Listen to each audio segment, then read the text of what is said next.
महाकुंभ से कांग्रेस नेताओं को तकलीफ क्यों? यह बड़ा सवाल है कि कांग्रेस के नेताओं को महाकुंभ से इतना कष्ट क्यों है। वे बार बार इस आयोजन की सार्थकता पर सवाल उठा रहे हैं, लेकिन यही कांग्रेसी किसी राहत और बचाव अभियान में हिस्सा नहीं लेते। आज तक कांग्रेस का कोई भी नेता किसी पीड़ित के घर नहीं गया। कांग्रेस नेताओं के हिसाब से तो महाकुंभ केवल भाजपा या योगी आदित्यनाथ का आयोजन है। ऐसी ओछी मानसिकता से केवल नेताओं का ही नहीं, पार्टी का भी नुकसान होता है। कांग्रेसी भूल जाते हैं 1954 का हादसा। महाकुंभ की व्यवस्था पर टिप्पणी करते हुए कांग्रेसी 1954 का हादसा भूल जाते हैं। बता दें कि 3 फरवरी 1954 सुबह करीब 8 बजे के आसपास का वक्त रहा होगा, जब प्रयागराज में लगे कुंभ मेले में मौनी अमावस्या के लिए लाखों की भीड़ उमड़ पड़ी थी। अचानक कुछ अफवाहें पैदा हुईं, जिससे स्नान पर्व पर भगदड़ मच गई। 45 मिनट तक चले मौत के तांडव में 1000 से अधिक श्रद्धालुओं की मौत हो गई। उस कुंभ में देश के पहले प्रधानमंत्री जवाहरलाल नेहरू भी आए थे। बताया जाता है कि 2 और 3 फरवरी के दरमियान रात को गंगा में अचानक बहुत पानी बढ़ गया। संगम किनारे साधु संतों के आश्रम में पानी पहुंचने लगा। इस घटना से लोग घबरा गए। इससे अफरा तफरी में भगदड़ मच गई। 1954 के कुंभ में पंडित जवाहरलाल नेहरू भी शामिल हुए थे।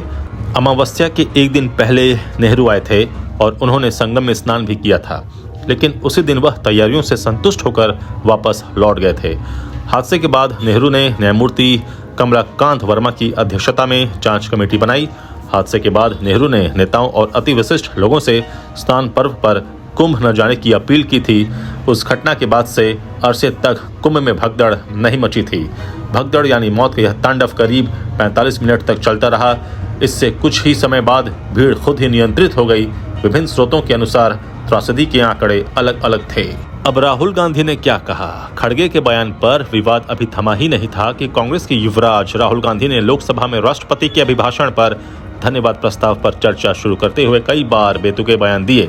राहुल गांधी ने अपने भाषण में कई ऐसी बातें कहीं जिनका कोई आधार नहीं है। भाषण के दौरान राहुल गांधी को टोकते हुए लोकसभा स्पीकर ओम बिरला ने कहा कि आप जो बात बोल रहे हैं उनको सत्यापित कीजिए।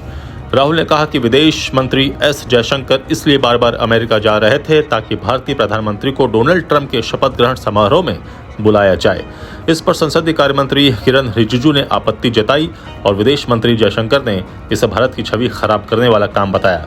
इसके बाद राहुल गांधी ने चीन द्वारा भारतीय इलाके में कब्जा करने का आरोप लगाया, जिस पर खूब विवाद हुआ। रक्षा मंत्री राजनाथ सिंह ने राहुल के बयान को झूठा और गैर जिम्मेदाराना करार दिया। भाजपा ने राहुल गांधी के भाषण के ऐसे 6 मुद्दे गिनाए हैं जो तथ्यात्मक तौर पर सही नहीं है।